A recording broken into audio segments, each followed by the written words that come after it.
The rain came down in sheets that Tuesday afternoon, each droplet creating a different pitch as it struck the greenhouse glass. D minor, if I had to guess.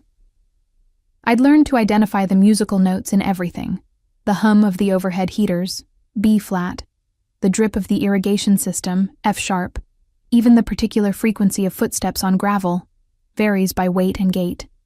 It was one of the many things that made most people uncomfortable around me, though the plants never seemed to mind. My fingers moved with practiced precision as I carefully extracted seeds from the Ricinus communis, castor bean, laid out before me on the potting bench. Each seed contained enough ricin to kill an adult human, which was precisely why I kept detailed records of every single one.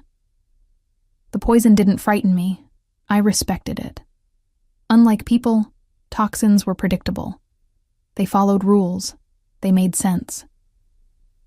"Meadow, you're talking to yourself again," I said aloud, because sometimes hearing my own voice helped me remember that other people found this strange. Dr. Chen, my therapist, said it was called masking, the exhausting performance of appearing neurotypical. But here, in my greenhouse sanctuary on the outskirts of Newark, there was no one to perform for except the 243 plants I'd cataloged this morning. The vintage Puccini recording crackled from my grandfather's old record player in the corner, filling the humid air with Nessun Dorma. I'd worn through 3 copies of this particular area, learning Italian phonetically from opera recordings because traditional language classes made my skin feel too tight. The language itself had patterns that soothed me, consistent pronunciation rules, logical conjugations. Unlike English with its chaos of exceptions, Italian made sense to my brain. I was labeling the seed container when the greenhouse door crashed open with such violence that I dropped the entire tray. Seeds scattered across the concrete floor like deadly confetti, and my heart rate immediately spiked to what I estimated was around 120 beats per minute. Too fast, too loud, everything suddenly too much. But it wasn't the noise that made me freeze. It was the man. He staggered through the doorway, one hand pressed against the glass as if the structure itself could hold him upright.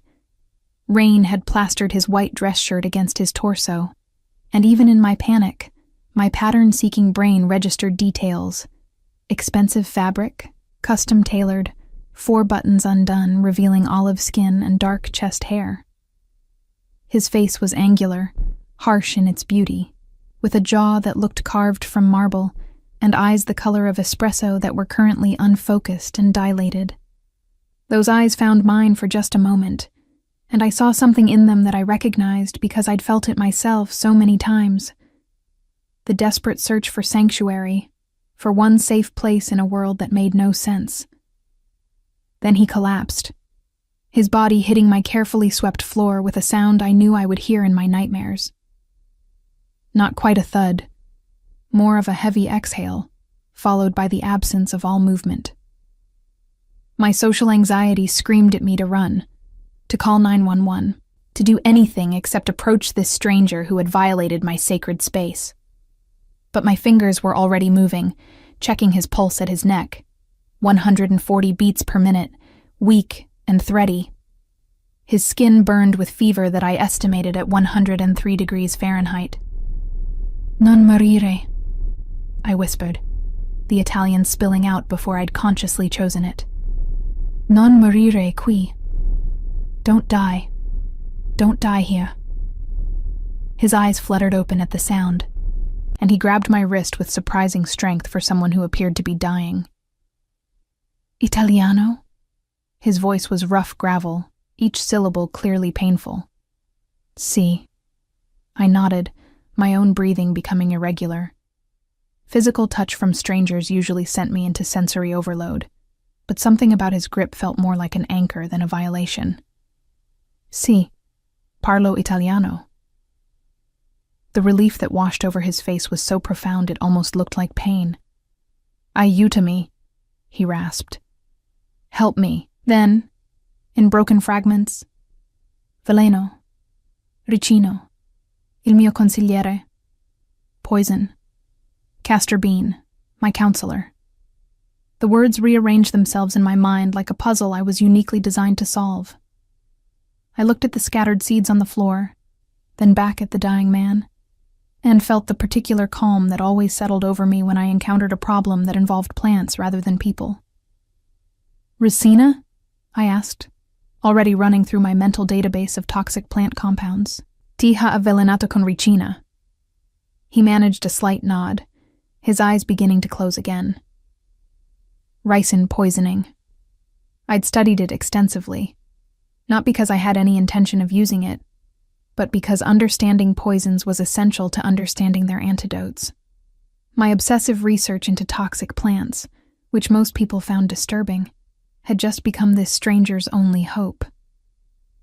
"Quanto tempo fa?" I asked, needing to know when he'd been poisoned. "How long ago?" "6 ore." 6 hours. He could barely form the words. 6 hours since exposure. That meant we were in the critical window, past the point where simple decontamination would work, but before the full cascade of organ failure began. The ricin would already be in his bloodstream, binding to his cells, shutting down protein synthesis. Without intervention, he would experience increasingly severe vomiting, diarrhea, seizures, and ultimately, death within 3 to 5 days. But I had something most people didn't: an encyclopedic knowledge of obscure plant compounds and their interactions, combined with a greenhouse full of rare specimens. "Non ti muovere," I instructed, gently removing his hand from my wrist. "Don't move." "Posso aiutarti, ma devi fidarti di me." "I can help you, but you have to trust me." I stood, my mind already racing through the calculations. Ricin had no approved antidote, but there were experimental treatments using specific enzyme inhibitors found in certain plants. The Jatropha curcas seeds I'd ordered from Brazil contained compounds that could potentially interfere with ricin's binding process. Combined with activated charcoal from burnt willow bark and a diuretic tea from dandelion root to help flush his system. My hands moved without conscious thought, gathering supplies from various corners of the greenhouse. The mortar and pestle I used for seed extraction. The distillation equipment I'd salvaged from a university surplus sale. Containers of dried herbs hanging from the rafters, each one labeled with both common and scientific names in my precise handwriting. "Come ti chiami?" I asked as I worked. Because despite my difficulty with social interaction, I needed to know his name. "What's your name?" "Dante." The word was barely a whisper. "Dante Marchetti." Dante, like the poet. Appropriate for someone who appeared to be descending into his own personal inferno on my greenhouse floor. "Io sono Meadow," I replied, crushing the Jatropha seeds with careful pressure. The oil inside was toxic itself, but in the right concentration, combined with the right compounds. "Meadow Gallagher." He tried to smile, though it came out more as a grimace. "Irlandese. Irish on my father's side, yes." I continued working, my voice taking on the flat, focused tone it always did when I was solving a problem. "My mother was from Sicily. She taught me to love plants before she died when I was 8. My father didn't understand why I preferred greenhouse time to people time. Still doesn't." I was over-explaining, the way I always did when anxious, but Dante's eyes had closed again, and somehow it was easier to talk to him when I didn't have to maintain eye contact. The social exhaustion I usually felt was absent, replaced by the pure focus of a task I actually understood. The rain continued its percussion against the greenhouse roof as I worked, mixing, measuring, calculating dosages that existed nowhere in any medical textbook, because I was essentially inventing a treatment protocol in real time. Most people would have called this reckless. Dr. Chen would probably call it dangerous. But the alternative was watching this man die on my floor, and something about the desperate way he'd grabbed my wrist, the way his eyes had cleared when I spoke his language, made that unacceptable. "Questo ti farà star mal," I warned as I knelt beside him with the first mixture, a dark, oily liquid that smelled of burnt earth and bitter seeds. "This will make you sick." "Ma è necessario." but it's necessary. I had to support his head with my free hand, and the intimacy of the gesture made my skin prickle with discomfort.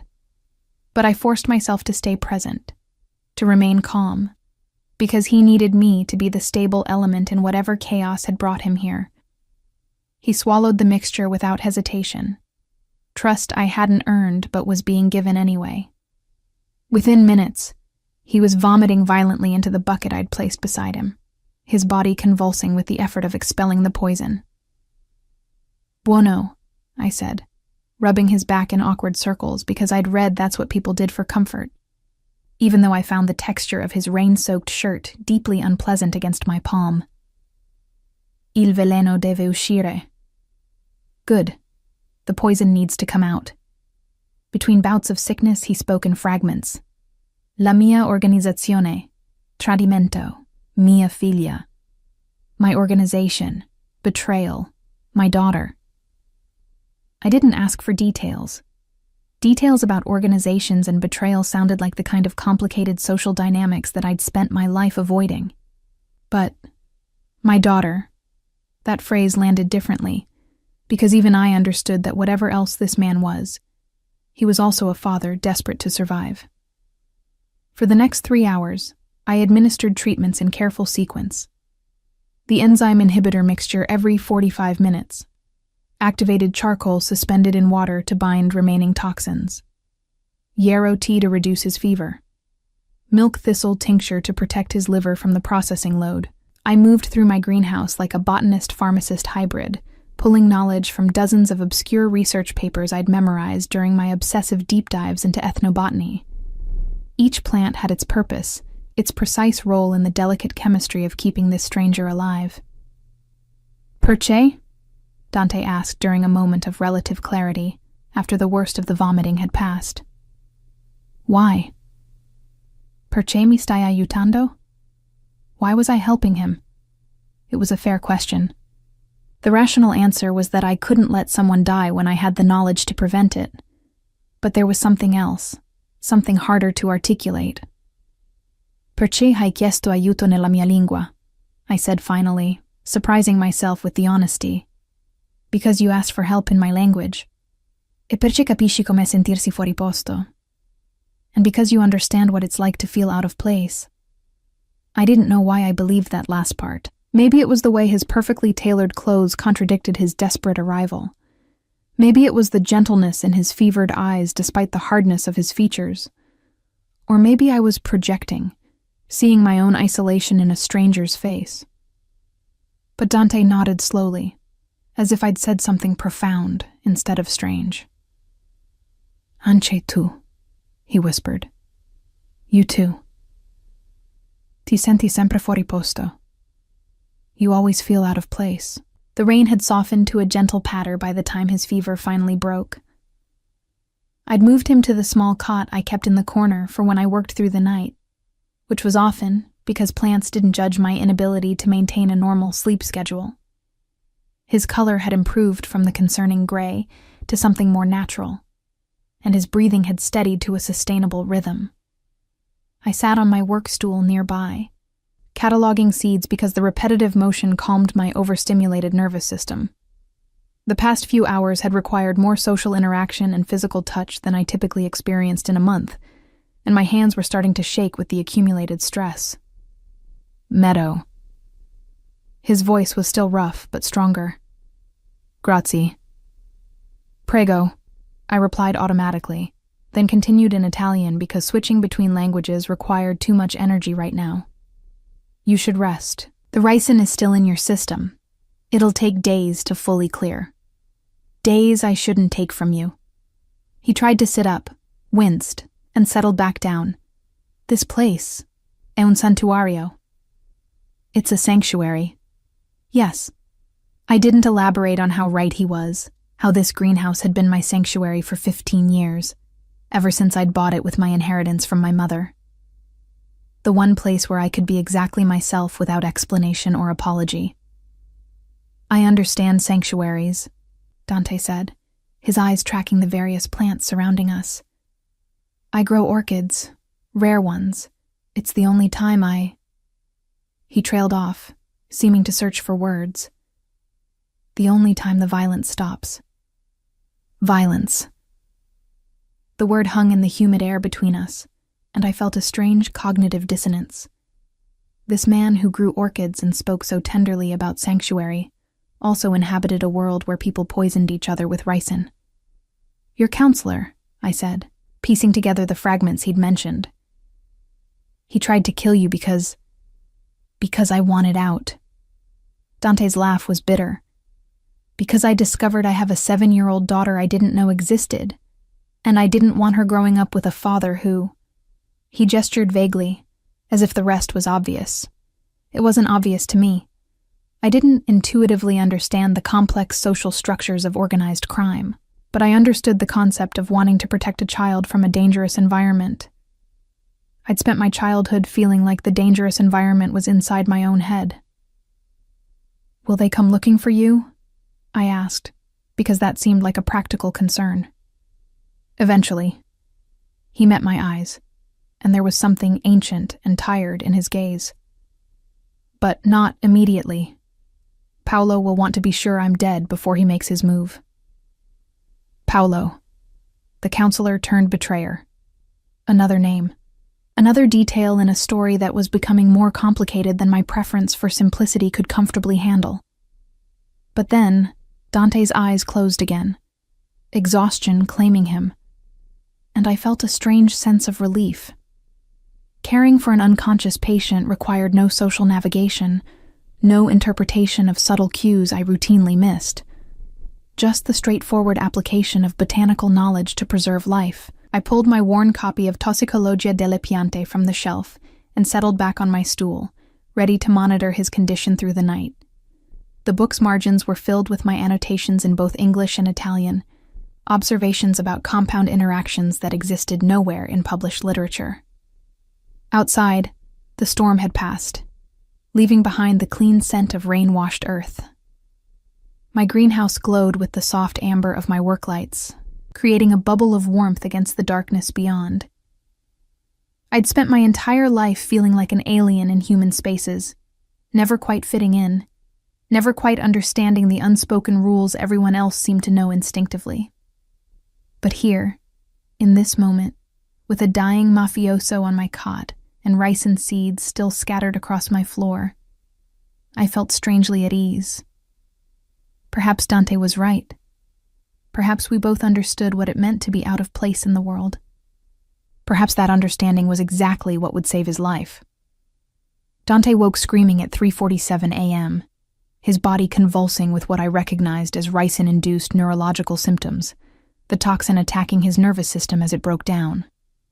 I'd been expecting this, had prepared for it, but the sound of his agony still made my heart rate spike to uncomfortable levels. "Dante, ascolta me." I kept my voice steady, clinical, as I approached with the next treatment mixture. "Listen to me, è il veleno. Passerà. It's the poison. It will pass." His eyes found mine in the dim light, wild with pain and something else. Fear. Not of dying, I thought, but of what he might reveal while his control was compromised. I'd read about how severe poisoning could lower inhibitions, strip away carefully constructed personas. "La bambina," he gasped. "Devo proteggerla."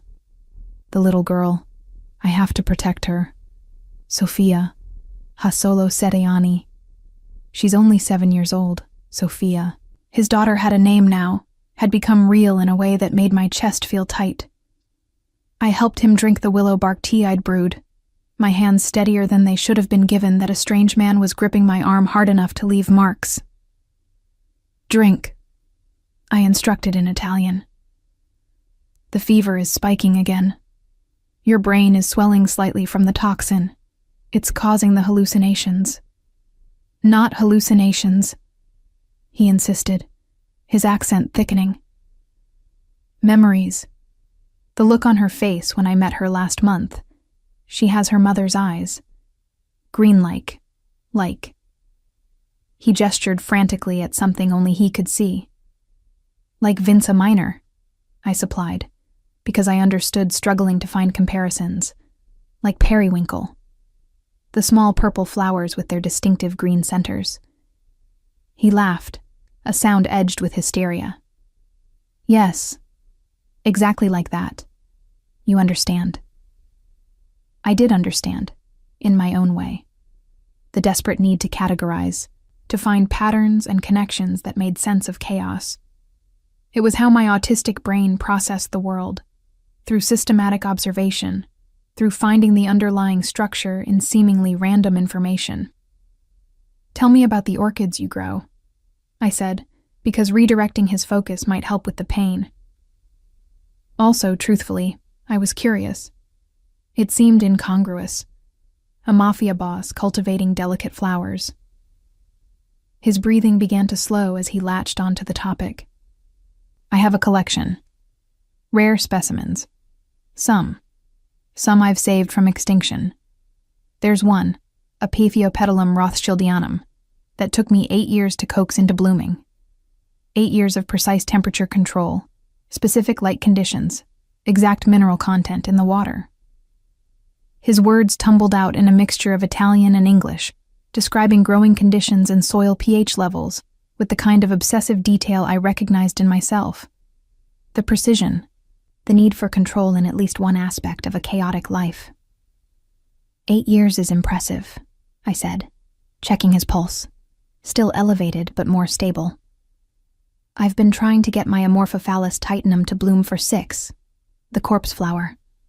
The one that smells like rotting flesh when it flowers? Even in his weakened state, there was amusement in his voice. Fitting for someone who works with poisons. It's actually a protective mechanism, I explained, falling into the comfortable rhythm of botanical facts. The smell attracts carrion beetles for pollination. It's not about death, really. It's about survival. About using whatever tools evolution gave you to ensure the next generation. Dante's eyes sharpened despite the fever. Is that what you're doing? Using your tools to survive? The question felt more penetrating than it should have.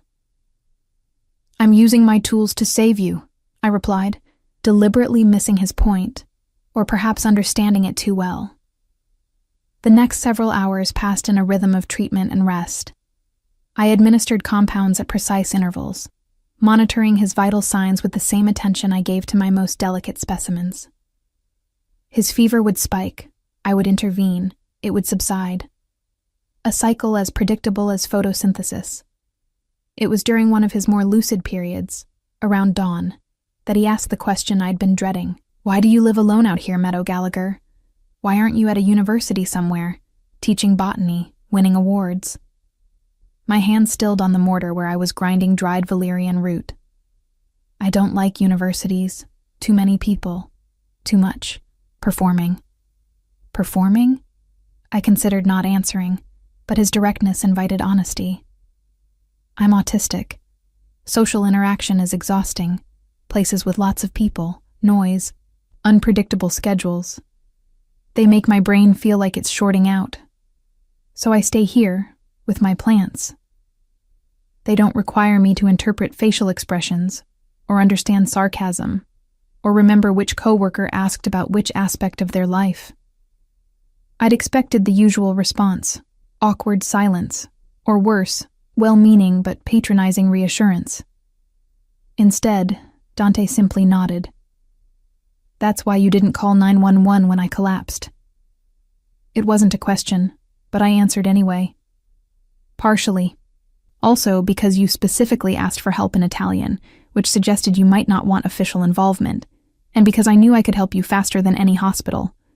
Ricin poisoning isn't something most emergency rooms see regularly, but I've studied it extensively. Why? His question was gentle, genuinely curious rather than accusatory. Why study poisons so thoroughly? I resumed grinding the valerian, the repetitive motion helping me organize my thoughts. Because plants are honest. A poison is always a poison in the same way.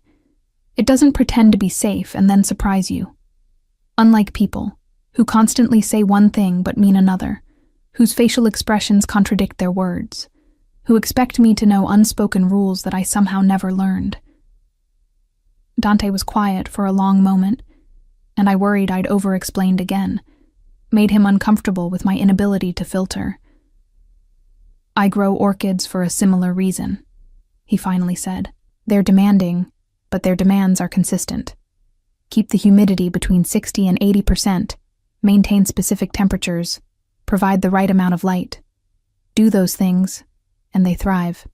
Fail, and they die. No politics, no betrayal. No. Performing, as you say." Something loosened in my chest at his understanding. "Exactly. Except now, someone's trying to kill you because you want to stop performing," I added, because stating the obvious was one of my specialties. "Because you want to leave the organization for your daughter." His expression darkened. "Paolo doesn't see it that way. To him, I'm not a man who wants to be a father. I'm a resource that's trying to leave knowledge and connections that might work against the organization if I'm not controlled." I understood resources.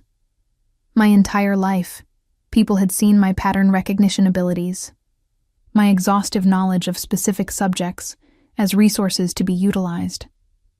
Teachers who wanted me to compete in academic contests when I just wanted to be left alone with my books. Relatives who considered my plant expertise useful until it became too intense and made them uncomfortable. "What will you do?" I asked. "When you're well enough to leave?" Dante's jaw tightened. "That's what I've been trying to figure out for the past 6 months. I can't go to the police. Half of them are paid by my organization. Can't disappear completely. Paolo knows too much about my past, where I might run. And I can't just walk away peacefully, because in my world, retirement isn't an option unless you're dead or useless. So you're trapped." I stated the logical conclusion. Between staying in a life you want to leave and leaving in a way that gets you killed. Yes. The word was heavy with resignation. I focused on preparing his next dose of treatment, letting the familiar process calm my increasingly anxious thoughts. This man's problems were becoming my problems simply because he'd fallen through my door, and I didn't know how to navigate that complexity. "The irony," Dante continued, his voice taking on a bitter edge, "is that I got into this life because my father died young, and I needed to support my mother and sisters. I was 18, angry at the world, and the familia offered structure, purpose, rules I could understand." He laughed without humor. "Sound familiar?" It did sound familiar, uncomfortably so. The appeal of clear rules in a confusing world, of belonging to something that made sense even if it wasn't entirely good. "But the rules change," I observed. "Or the people enforcing them interpret them differently. And suddenly what you thought was structured becomes chaotic anyway." "Exactly." He shifted on the cot, still weak, but more alert. "I realized too late that the structure was an illusion, that the rules only applied until someone powerful enough decided they didn't." I handed him the tea, this time a gentler mixture of chamomile and passion flower to help him rest. As he drank, I noticed details I'd missed during the crisis, the scars on his knuckles, the way he held himself even when injured, the controlled violence lurking beneath exhausted civility. "You've hurt people," I said, because I'd never learned to avoid uncomfortable truths. "In your work." He didn't flinch from the statement. "Yes." "Killed people?" "Yes." His eyes met mine, unflinching. "And before you ask why you should save someone like me, I don't have a good answer. Maybe you shouldn't. Maybe Paolo did everyone a favor trying to end me." I considered this, tilting my head in the way that Dr. Chen said made me look like a curious bird. "That's not how I see it. You're not a good person or a bad person. You're a person who did bad things and is now trying to do better. That's more interesting." "Interesting?"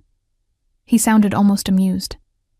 "I don't know if that's the word most people would use." "Most people are boring. I replied, which made him laugh. A real laugh this time, warm and genuine.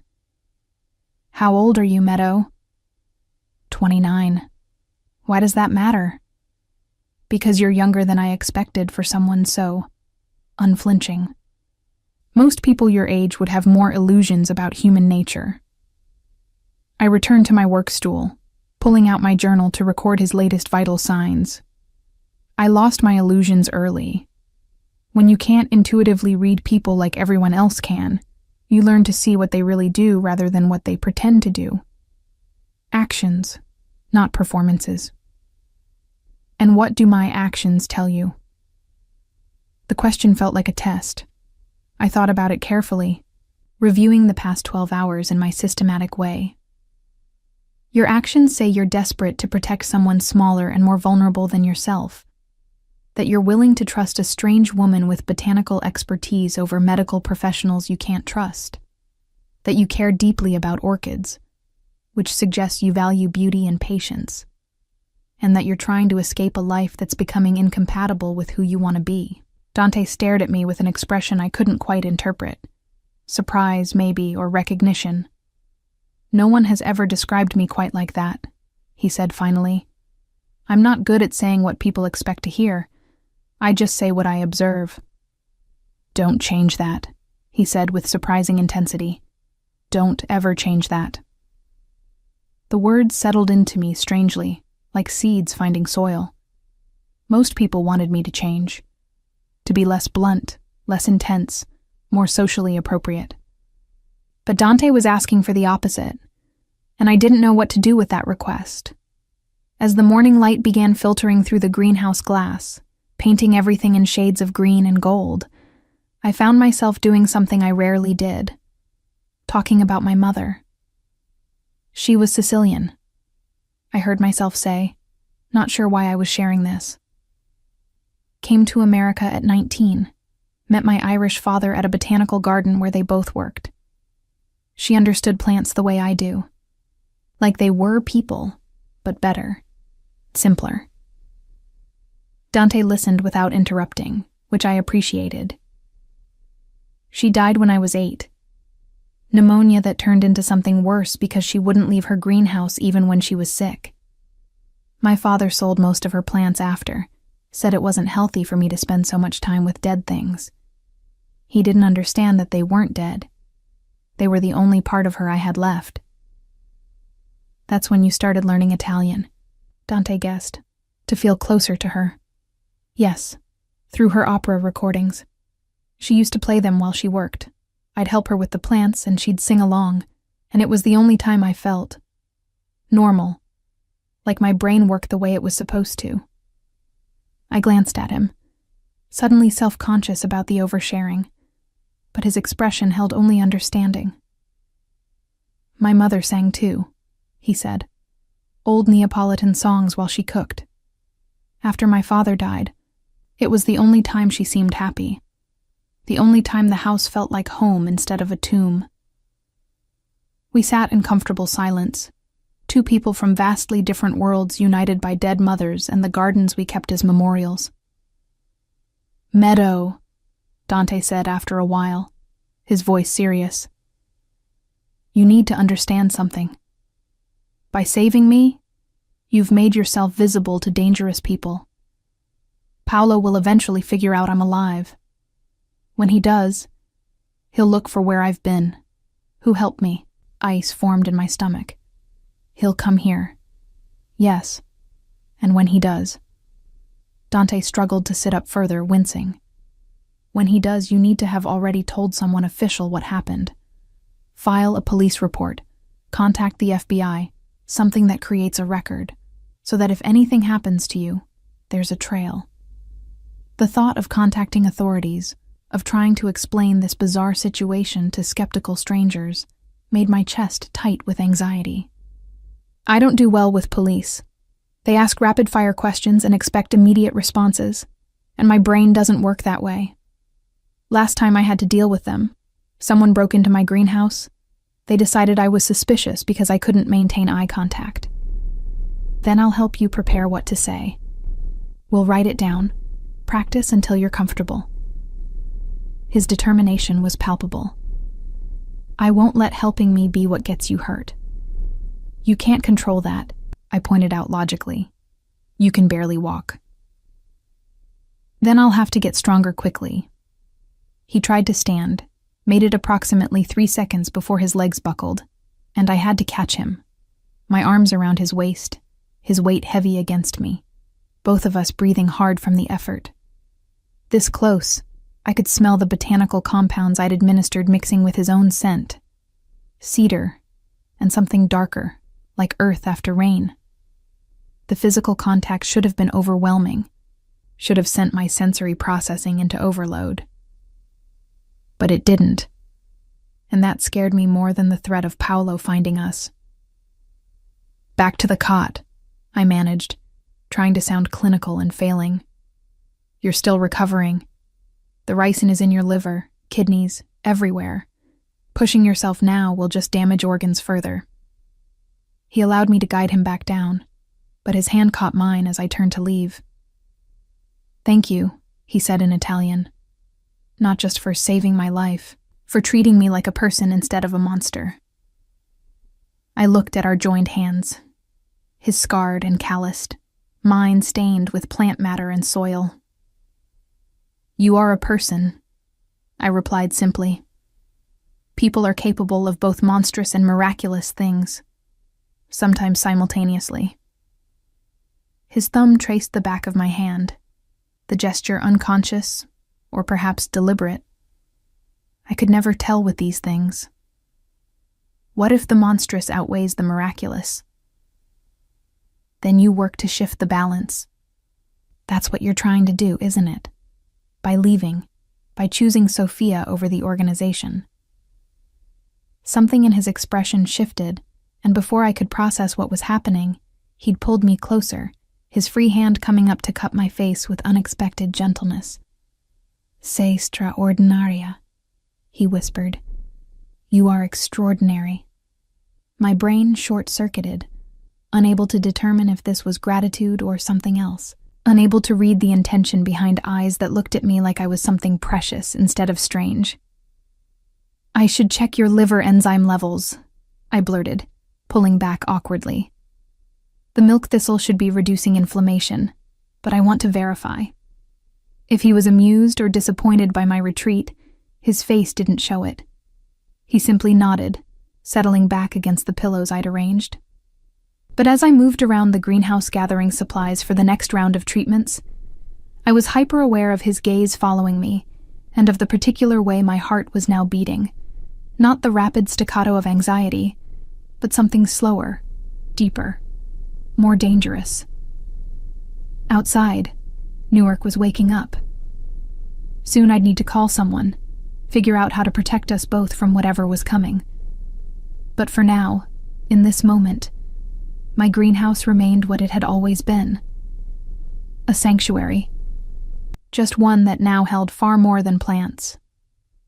By the third day, Dante could walk the length of my greenhouse without collapsing, though his movements remained careful, measured. I'd created a protocol, monitoring his kidney function through urinalysis, checking for protein breakdown, adjusting his treatment based on symptoms. It was methodical, scientific, safe. What wasn't safe was the way we'd fallen into a rhythm that felt too comfortable, too right. He'd started helping with plant care, moving slowly but precisely, following my instructions about water temperature and soil pH with the same attention he'd described giving his orchids. "This one," he said, gently touching the leaves of my Datura stramonium, "is toxic, yes? Extremely. Devil's trumpet.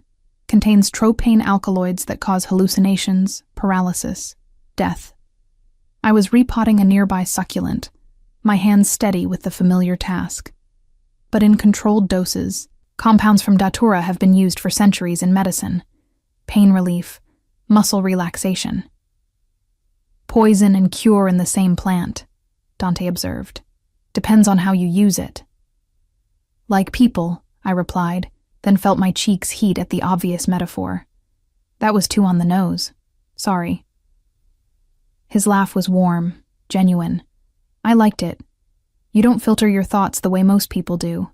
It's refreshing. Most people find it off-putting. I'm not most people. He'd moved closer without me noticing, close enough that I could see the slight tremor still present in his hands. And you're not off-putting, Meadow. You're honest. There's a difference. Before I could respond, my phone rang. An unfamiliar number with a Newark area code. I stared at it with the particular dread I reserved for unexpected social interaction. Do you need to answer that? Dante asked. No, probably a sales call. But even as I said it, something felt wrong. The timing, the persistence as it rang and rang. Dante's expression had shifted too, his body language subtly changing to something more alert, more dangerous. Answer it, he said quietly. Put it on speaker. My hand shook slightly as I accepted the call. Hello. Meadow Gallagher? The voice was smooth, professional, with an accent similar to Dante's but sharper. My name is Paolo Russo. I believe you have something that belongs to me. Dante's face went completely still, carved marble without any give. He mouthed a single word. Careful. I don't know what you mean, I said, which was technically true. I didn't know what Paolo considered his property. Don't insult my intelligence, Signorina. I know Dante Marchetti came to your location 4 days ago. I know he's still there, and I know you've been treating him. Paolo's voice remained pleasant, conversational. Now, I'm a reasonable man. Dante clearly coerced you somehow. You're not responsible for his choices. Simply tell me where you are, and we'll resolve this without any unpleasantness. My autism sometimes meant I missed social cues, but I understood threats perfectly well. They were clear, direct, honest. No, I said simply. Paolo's silence stretched long enough that I checked to see if the call had dropped. Finally, excuse me? No, I won't tell you where I am. And Dante didn't coerce me. He was dying, and I chose to help him because I have the knowledge to do so. My voice came out flatter than I intended, stripped of the emotional inflection neurotypical people use to soften difficult messages. Now please don't call again. I ended the call, then immediately looked at Dante. Did I do that wrong? Should I have pretended to cooperate? He was staring at me with an expression I couldn't decipher. You just told a mafia enforcer no and hung up on him. Was that incorrect? Anxiety spiked through me. I don't understand the social protocol for death threats. There isn't one. Dante crossed to me in 3 strides, his hands gripping my shoulders. Not hard, not threatening, but grounding. Meadow. That was either incredibly brave or incredibly foolish. I'm not sure which. Probably foolish, I admitted, but lying seemed worse. He knew you were here anyway. How? Dante's mind was clearly racing. How did he find us? I thought through the logical possibilities. Your phone? If you had it on you when you arrived. I ditched it before I came here. He was already checking his pockets anyway. Nothing electronic. Then, I analyzed the variables, the timeline. He must be working backward from the hospital records. You were poisoned 6 hours before you arrived here. In that time, you traveled approximately. How far did you get? I was in the warehouse district when I started feeling symptoms. Maybe 3 miles from here. So he's searching a 3-mile radius. My greenhouse wasn't exactly hidden. Anyone doing aerial surveillance or checking property records would find it. We need to leave. No. Dante's voice was firm. This is your sanctuary, your life. I'm not destroying it because...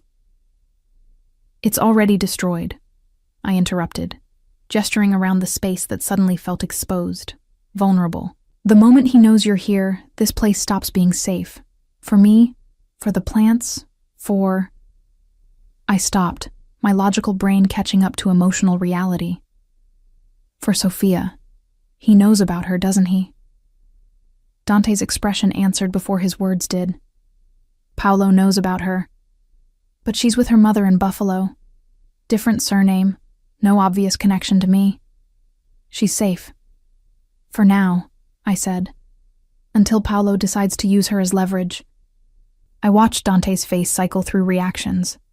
Denial, anger, resignation, calculation. It was easier to read than most people's expressions. Maybe because the emotions were so intense they broke through his usual control. I need to call someone, he said finally. Someone I trust, or used to trust.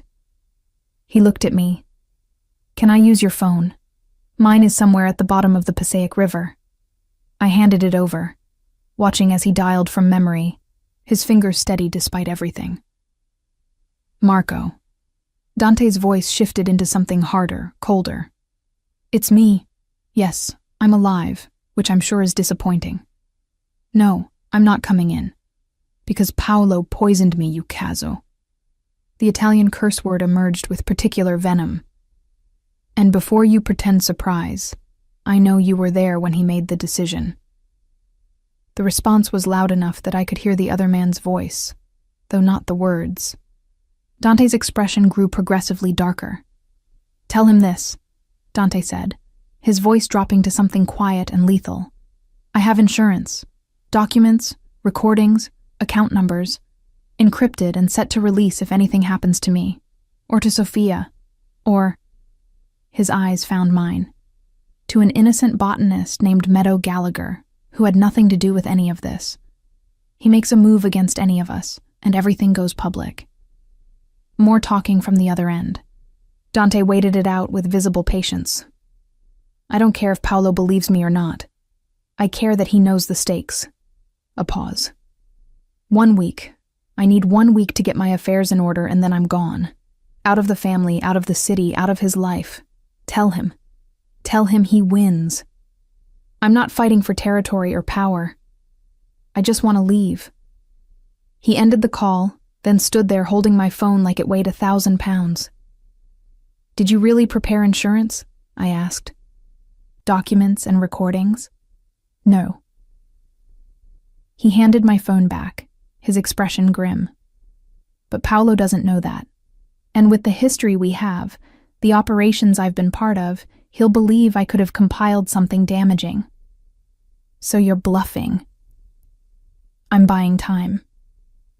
He moved to the window, looking out at the parking area beyond the greenhouse. 1 week to figure out how to disappear completely. I processed this information, running through scenarios with the same systematic approach I used for complex botanical problems. You can't disappear alone. Paolo will find you eventually. You said so yourself. And you can't disappear with Sophia without her mother's cooperation. Maria won't cooperate. Dante's voice was heavy with certainty. She made it clear when I found out about Sophia. I could visit, send money, but involvement in her life? She saw what I was, what I did, and decided Sophia was better off without me. She's not wrong. She's partially wrong, I corrected. Sophia needs financial support, which you provide. But she also needs a father who's present, stable, safe. Currently, you're none of those things because you're stuck in a life you're trying to leave. Dante turned back to me, something raw and vulnerable in his expression. Where are you going with this, Meadow? I wasn't entirely sure. My brain was making connections faster than I could articulate, seeing patterns that might solve multiple problems simultaneously. You need to disappear. I need to leave this location because Paolo knows about it. Sophia needs a father who's alive and safe. Her mother needs assurance that you won't bring danger into Sophia's life. Yes, Dante said slowly, all of those things are true. So we solve them together. The solution felt obvious once I'd laid out the variables. You know how to navigate criminal organizations and evade tracking. I know about obscure locations, plant-based income streams, sustainable living. Together, we could create something impossible for either of us alone. He stared at me like I'd grown a second head. "You're suggesting we run away together. A mafia boss and a botanist. To do what, exactly?" "To start over." I was gaining confidence in the idea now, the logical framework supporting itself. Somewhere rural, somewhere your expertise in security and my expertise in cultivation could combine into something sustainable. A legitimate business. A life. And Sophia? Once you're established, once you can prove you're out of the life and safe, we approach her mother. Show her the change is real, permanent. Request supervised visitation at first. Build trust. I was thinking like I addressed complex botanical challenges, systematically, step by step. It might take years, but you're serious. Dante had moved closer again, his intensity focused entirely on me. You're actually serious about this. Why wouldn't I be? The question seemed obvious. You need a fresh start. I need a new location. We work well together. You understand my communication style. I understand your need for control and precision. It's logical. Meadow. His hands were on my face now, tilting it up so I had to meet his eyes. This isn't a botanical problem with a botanical solution. This is your life, your safety. You'd be giving up your greenhouse, your sanctuary, everything familiar, to help a man you've known for less than a week. 4 days, I corrected automatically. And you're right that I'm giving up familiarity. But familiarity doesn't equal good. This greenhouse is safe, but it's also lonely. I've spent 15 years here using plants as a substitute for human connection, because humans are too hard, too unpredictable. My voice caught slightly. But you're not. You're difficult in ways I understand. Your intensity, your need for precise control, your honesty about who you are. These things make sense to me. I've killed people, he reminded me, voice rough. Multiple people, in ways that weren't clean or quick. I know. You told me that already. I didn't look away from his gaze. And I'm not saying it doesn't matter. It does. But you're trying to be different now. Trying to build something better. That matters too. Dante's thumb traced my cheekbone, the gesture achingly gentle for someone who'd admitted to such violence. What if I can't be different? What if the monster is all there is? Then I'll use my extensive knowledge of poisons to handle the situation. I said it completely seriously, watched his eyes widen, then added, "That was a joke. Sort of. Mostly." His laugh surprised both of us. Genuine, a little shocked, entirely human. Jesu Cristo, you're extraordinary. You said that before. I still don't understand why. Because you see me clearly and don't look away. His forehead touched mine, and I let myself lean into the contact even though every social script I'd learned said this was too much, too fast. Because you're offering me something I didn't think existed. Someone who knows what I am and chooses to help anyway. Then help me back, I whispered. Help me leave this greenhouse that's become a prison just like your organization. Help me try something new, something scary, something that might actually feel like living instead of just existing. The kiss happened before I could analyze it, his lips on mine, gentle and asking rather than demanding. My first thought was that he tasted like the valerian tea I'd been giving him. My second was that kissing was overwhelming but not unpleasant when it was with someone whose touch I'd already categorized as safe. We broke apart slowly, both breathing harder. "This is probably a terrible idea," Dante said. "Probably," I agreed, "but most of my best decisions have looked terrible initially. Like saving a poisoned mafioso." Exactly like that.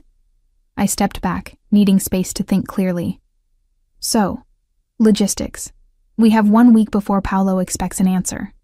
In that time, we need to research potential locations, arrange funds that can't be traced, prepare my most valuable plant specimens for transport, and develop a security protocol for the move itself. Dante was smiling now, a real smile that transformed his harsh features into something almost boyish. You've already started planning. Planning is calming. I pulled out my journal, flipping to a blank page. I can't control whether Paolo will honor his agreement, but I can control having multiple contingency plans. For the next several hours, we worked together. Dante on my laptop researching properties in remote locations, me cataloging which plants could survive transport, and which I'd need to recreate from seeds or cuttings. It was comfortable, productive, the kind of parallel work that let my overstimulated brain settle. Montana, Dante said eventually. There's a property for sale, 60 acres, existing greenhouse infrastructure, cabin on site, private access road. The listing has been active for 8 months. Property's probably negotiable. I looked at the listing he'd pulled up. The greenhouse was smaller than my current setup, but workable. The land had water access, good light exposure. What's the area's climate zone? 5B. Cold winters but manageable with proper infrastructure. My mental database clicked through plant varieties that would thrive in those conditions. We could specialize in cold-hardy medicinals, rhodiola, arnica, maybe some adaptogenic mushrooms in the wooded sections. Would that generate enough income? Practical question from someone who understood sustainable business models. Not immediately, but combined with online consulting for rare plant cultivation, maybe some specialized work with botanical research institutions. I was thinking aloud, building the framework. It's possible. Tight for the first few years, but possible. I have some resources set aside, Dante offered. Legitimate accounts Paolo doesn't know about. Not a fortune, but enough to get established. I have my inheritance from my mother. I never touched it, used my floristry income instead. I'd always planned to save it for something important, though I'd never imagined anything like this. Combined with selling my current property. We were actually doing this. Planning a life, a future, together. The absurdity hit me suddenly. 4 days ago, I'd been alone, predictable, safe. Now I was planning to run away with a recovering mafia boss to start a botanical business in Montana. I'm having a small panic attack, I announced clinically. My heart rate is elevated, my hands are trembling, and I'm experiencing derealization. Dante immediately crossed to me, his hands on my shoulders again. Breathe with me. In for 4 counts. I followed his breathing, grateful for the structure. Slowly, my nervous system recalibrated. Thank you, I managed. Don't thank me. This is my fault. I'm dragging you into... No. I interrupted firmly. I'm choosing this, understanding that I'm terrified and choosing it anyway. His expression softened. Then we'll be terrified together. Outside, the sun was setting, painting the greenhouse in shades of amber and gold. Tomorrow we'd start executing the plan. Tomorrow the real work began. But tonight, for just a moment, I let myself imagine it. A new greenhouse in Montana, plants thriving in rich soil, Dante growing his precious orchids, and maybe, eventually, a 7-year-old girl with green eyes learning to love botany as much as I did. It was possible, terrifying, uncertain, completely outside my carefully controlled existence. But possible. The next morning, I woke on my cot to find Dante already awake, sitting at my work table with my laptop and several notebooks spread before him. The early light caught the silver threading through his dark hair, made him look almost soft, despite the tension visible in his shoulders. You didn't sleep, I observed, my voice still rough from the few hours I'd managed. Couldn't. He glanced up, and I saw the exhaustion shadowing his eyes. Been going through logistics. We have problems, Meadow. I sat up, my brain immediately shifting into problem-solving mode despite the lingering fog of interrupted sleep. What kind of problems? The Montana property requires a cash purchase. Owner won't do financing, worried about complications with the previous buyer who backed out. That's $80,000 up front. He turned the laptop so I could see the listing details. Between us, we can manage it, but barely, which leaves almost nothing for transport, supplies, first year's operating costs. I moved to look over his shoulder, scanning the numbers he'd compiled. My property here could sell for around $60,000, but that'll take time. We don't have time. No, we don't.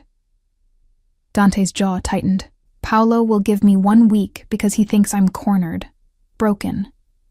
But the moment he suspects I'm planning something viable, he'll move faster.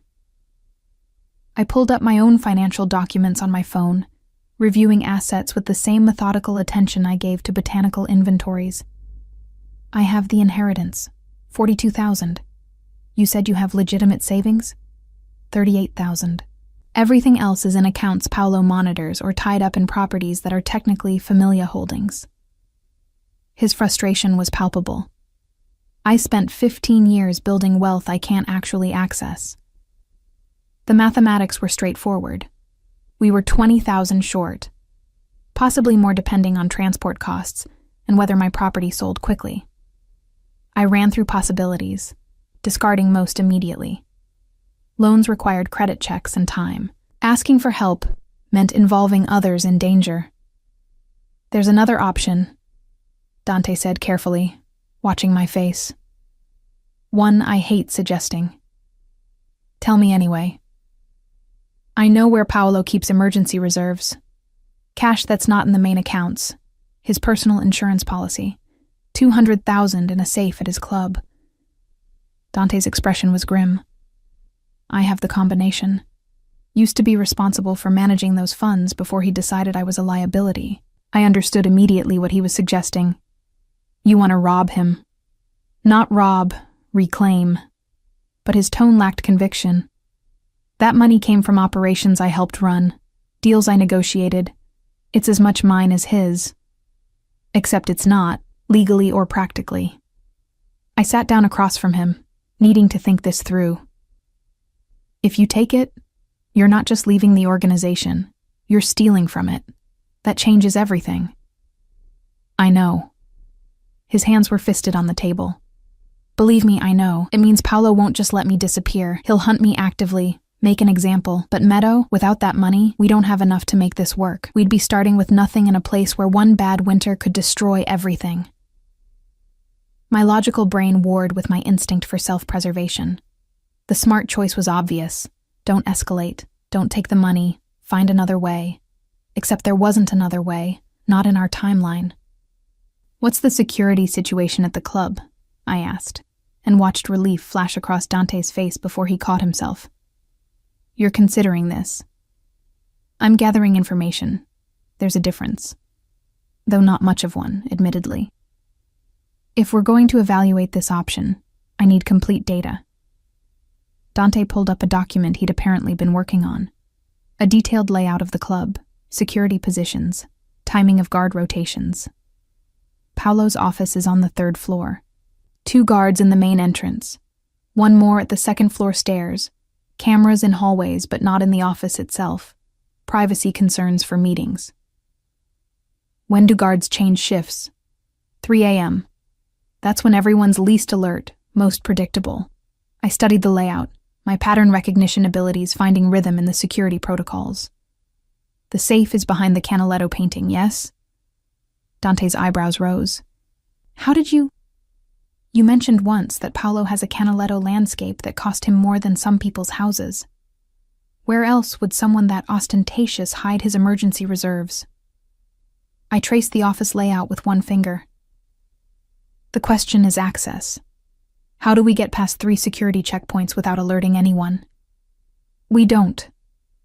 Dante's voice had shifted to something colder, more calculating.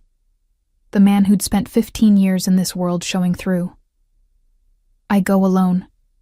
I know these men, know their patterns. I can talk my way past the first checkpoint, handle the second with minimal force if necessary. No. The word came out sharper than I intended. If you're going, I'm going. Meadow, this is dangerous. Everything about this situation is dangerous, I interrupted. And you're still recovering from ricin poisoning. Your fine motor control isn't back to baseline. I've watched you try to open bottles. Your reflexes are compromised. You need backup. He stared at me like I'd suggested something absurd, which I suppose I had. You're a botanist, not a criminal. You've probably never even gotten a speeding ticket. True. But I have advantages you don't. I ticked them off on my fingers. 1. I'm completely unexpected. No one's looking for a woman with you, especially not someone who appears harmless. 2. I'm very good at being overlooked. Part of masking for years means I know how to become invisible in social situations. 3. I can create distractions using botanical compounds if necessary. Botanical compounds? Dante repeated flatly. I crossed to my workspace, pulling out several small vials. Capsaicin extract at concentrations high enough to incapacitate without permanent damage. Valerian and chamomile compounds that in aerosol form cause rapid drowsiness. Nothing lethal. Nothing that leaves lasting effects, but enough to buy us time if things go wrong. Dante was looking at me like he'd never seen me before. You're serious. You've already been thinking about this. I'm always thinking about practical applications of plant chemistry. I set the vials down carefully. The question is whether we're actually doing this, because if we are, we need to plan meticulously. The silence stretched between us, heavy with the weight of the decision. Finally, Dante stood, moving to the window to stare out at the morning light filtering through glass and leaves. If we do this, he said slowly, there's no going back. We become fugitives, criminals. The life we're planning in Montana, it would have to be under new identities, complete disconnection from our pasts. I don't have much past to disconnect from, I pointed out. A father who doesn't understand me, some acquaintances I see twice a year at botanical conferences. My entire life is this greenhouse and the plants in it. And you'd give that up? Risk prison or worse? I thought about my mother, about the way she'd lived so fully in her garden that she'd literally died there rather than leave. Thought about the past 15 years of existing rather than living, of safety that had calcified into isolation. I'm already in a prison, I said quietly. Just one with better lighting and more comfortable routines. At least this way I'm choosing the risk.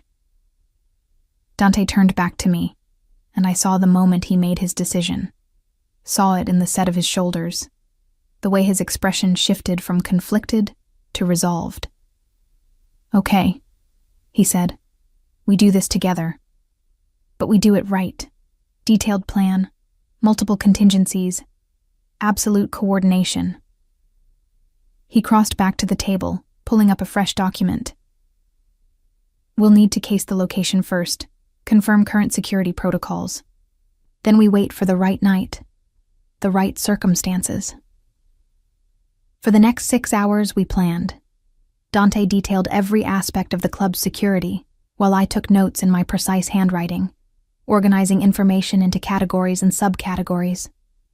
We researched guard backgrounds, identified potential weak points, developed a timeline that maximized our advantages. Thursday, Dante said finally, pointing to the calendar. 3 days from now. Paolo has a meeting with the Bratva representatives. Always held off-site, usually runs past midnight.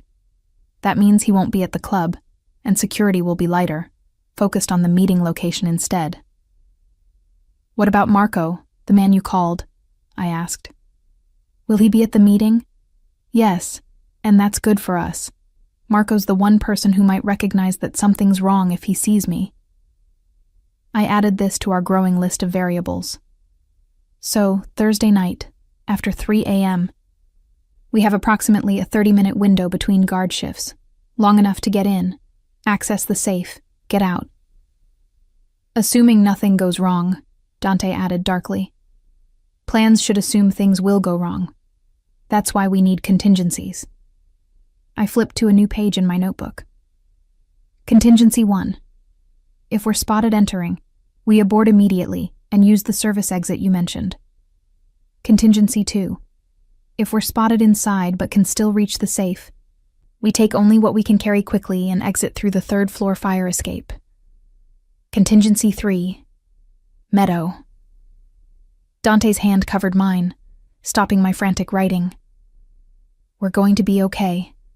We're good at this. Planning, precision, working together. I looked at our joined hands, at the visible tremor still present in his fingers, the reminder that he was still healing. Are you sure you're well enough for this? Physically, I mean. I have to be. His voice was firm. Because if we don't do this now, while we have the opportunity, we'll lose our window entirely. He was right, logically. But the risk felt enormous, the potential for failure catastrophic. I'd spent my entire life avoiding situations I couldn't control. And now I was planning to walk directly into maximum unpredictability. I'm scared, I admitted, because honesty was easier than pretending. Good. Fear makes you careful. Dante squeezed my hand gently. I'm scared too.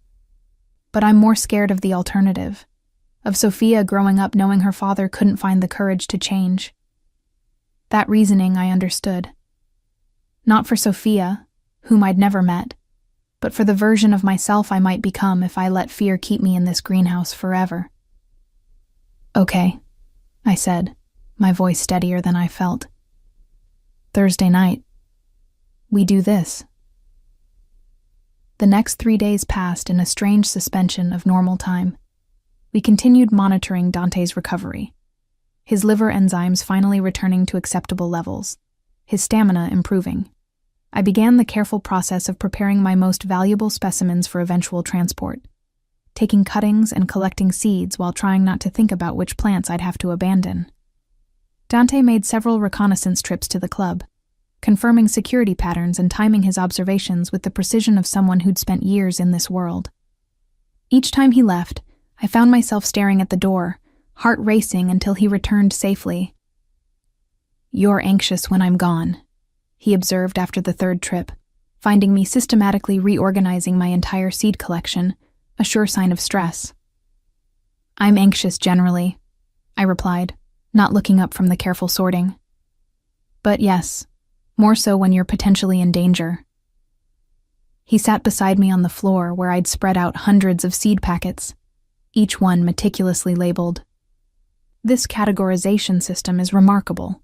You've organized by both botanical family and geographic origin, and toxicity level, and medicinal properties, and difficulty of cultivation. I gestured to the color-coded labels. Cross-referencing makes information retrieval more efficient. It's beautiful, he said, and something in his tone made me finally look at him. The way your mind works, it's beautiful. I didn't know how to respond to that. Most people found my systematic thinking exhausting or strange, not beautiful. In my world, Dante continued, picking up a packet of aconitum seeds, the most successful people are the ones who can see patterns others miss, who can organize chaos into something understandable. He smiled slightly. You'd have been dangerous in the Familia Meadow. That brain of yours would have made you invaluable. I don't want to be invaluable to dangerous people, I said quietly. I want to be valued by people who won't use me and then discard me when I'm no longer useful. His expression shifted to something pained. Is that what you think I'm doing? Using you? No. I was surprised to realize I meant it. You're honest about what you need and what you're offering in return. That's not using, that's partnership. Complicated, possibly ill-advised partnership, but partnership nonetheless. Possibly ill-advised, he repeated with dark amusement. That's one way to describe planning a heist with your poisoning victim. Technically, you're my poisoning patient, not victim. I returned to sorting seeds, the familiar motion calming. There's a difference. Of course there is. He watched me work for a moment, then asked, "What will you miss most about this place?" The question caught me off guard, forced me to really consider it. "The predictability," I said finally. "Knowing exactly where everything is, what each day will hold. The garden responds to consistent care with consistent results. No surprises, no sudden changes." "That sounds safe," Dante observed, "but also lonely." "Very lonely," I admitted. But safe and lonely felt better than unsafe and connected. Until now. What changed? I looked at him. This man who'd quite literally fallen through my door dying, who'd trusted me with his life, who was now trusting me with his future. "You made connection feel safer than isolation. That's what changed." Thursday arrived with slate-gray skies and the threat of rain. We spent the day in careful preparation, Dante reviewing the layout once more, me preparing the botanical compounds we might need. By evening, we were as ready as we'd ever be. "Last chance to back out," Dante said as we prepared to leave. "We could still find another way." No, we couldn't. I secured the small bag of supplies across my body. "We've analyzed every option. This is the only viable one." He pulled me close, his forehead against mine. "Stay close to me in there. No matter what happens, we stay together." "Together," I agreed, letting myself lean into his strength for just a moment. Then we left the greenhouse, locking the door behind us, and drove toward whatever waited in the dark heart of the city. The club occupied a refurbished warehouse in the industrial district, its exterior deliberately unremarkable, just another aging brick building among dozens. But I could see the telltale signs Dante had taught me to recognize. The 2 new security cameras disguised as old fixtures, the reinforced door frames, the way the windows on upper floors had been replaced with bulletproof glass that caught light differently than standard panes. We parked 2 blocks away, as planned. Dante had changed into dark clothing that looked expensive but not flashy, the kind of thing that suggested legitimate business rather than criminal intent. I wore simple black pants and a jacket, my hair pulled back, looking like exactly what I was pretending to be, an administrative assistant working late. "Ready?" Dante asked, his hand finding mine in the darkness of the car. "No. But we're doing it anyway." I squeezed his fingers, then released them. "Remember, if anything feels wrong, we abort." "If anything feels wrong, we abort," he repeated, making it a promise. We approached from the side street, where Dante had identified a service entrance that saw less traffic. 3:15 a.m. We were in the window between guard shifts, when the night crew was tired and the morning shift hadn't yet arrived. The first checkpoint was exactly where Dante had predicted. A bored-looking man in his 30s, reading something on his phone, a cup of coffee going cold beside him. He looked up as we approached, his expression shifting from indifference to recognition to confusion in quick succession. "Dante?" He stood quickly. "Boss, what are you—" "Everyone said you were—" "Taking a break," Dante interrupted smoothly, his accent thickening slightly. "You know how Paolo gets when he thinks you're not committed enough. Figured I'd lay low for a while, let things calm down." The guard, Tommy, according to his name tag, looked uncertainly between Dante and me. "And she is?" "My accountant." Dante's arm settled around my waist with casual possessiveness. "Running numbers for some investments. Paolo knows about it. You can call him if you want, but he's in a meeting with the Russians right now, and you know how he feels about interruptions." The implied threat worked. Tommy paled slightly at the thought of disturbing that particular meeting. No, of course not. Just surprised to see you, that's all. You want me to let Mr. Russo know you're here?" "Better not. Paolo wanted this kept quiet. Just some paperwork I need from my old office." Dante smiled, and I recognized it as the dangerous one, the one that didn't reach his eyes. We'll be in and out. You didn't see us, capiche? Tommy nodded quickly. Didn't see nothing, boss. We moved past him, and I felt Dante's grip on my waist tighten momentarily. Relief or tension, I couldn't tell. The hallway beyond was dimly lit. Corporate beige walls that had probably been installed during the building's legitimate business days. One down, Dante murmured, as we climbed the stairs to the second floor. If we're lucky, the second guard won't... He cut off as we rounded the corner and nearly collided with someone. Not the guard Dante had expected, but a woman in her 50s with sharp eyes and sharper instincts. Dante Marchetti. Her voice carried the particular flatness of someone unsurprised by anything. Interesting. The rumors of your death appear to be greatly exaggerated. Rosa. Dante's entire body had gone tense beside me. You're working nights now? Someone has to keep this place running while you boys play your games. She looked me over with the thorough assessment of someone trained to notice details. Who's your friend? My accountant, I said, before Dante could respond. I'd practiced this, rehearsed it until the lie came out smoothly. Here to retrieve some files Mr. Marchetti needs for his personal portfolio. Rosa's laugh was dry as desert sand. His accountant, of course. She turned back to Dante. Does Paolo know you're here? Does Paolo know you're skimming from the poker room receipts?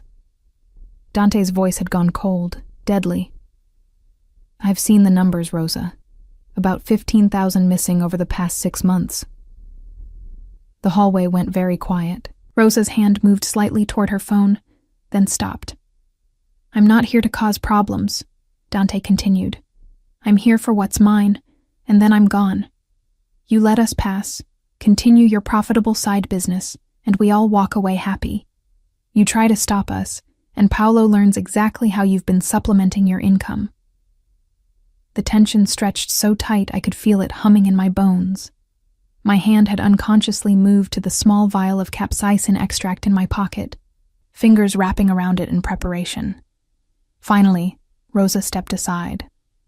Third floor office, I assume. You have 20 minutes before the shift change.